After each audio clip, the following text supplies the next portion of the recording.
Hi, I'm Dave Eicher, Editor Emeritus of Astronomy magazine. Welcome to This Week in Astronomy, brought to you by Celestron, the world's leading manufacturer of telescopes. You know, we have hundreds and even thousands of great things to look at all the time in our sky if we have a clear, dark sky, especially if you're a deep sky person. And this time of year, there's a really great one to go out and look at in the evening sky, and that is the Crab Nebula. It's a really unique object and a rare type of object.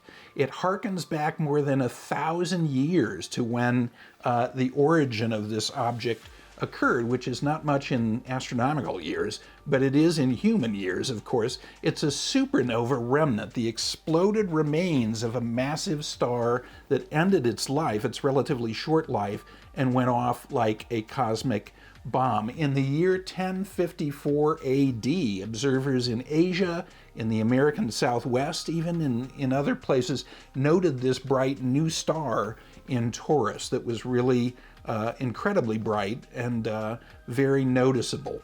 Now, 1,000 years later, we can see its slowly expanding shell of gas recycling back into the interstellar medium.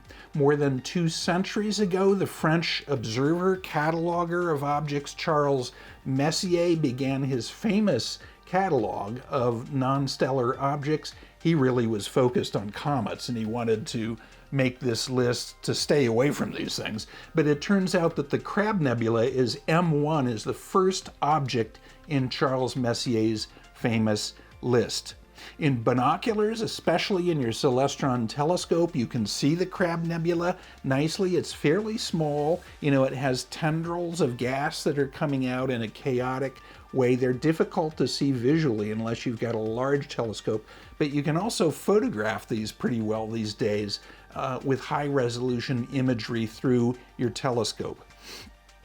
This object gave rise to that famous list of deep sky objects. So if you go out and look at the Crab Nebula this week or later, think back about Charles Messier and putting together a catalog of all the strange fuzzy things in the sky so that he wouldn't mix them up with comets.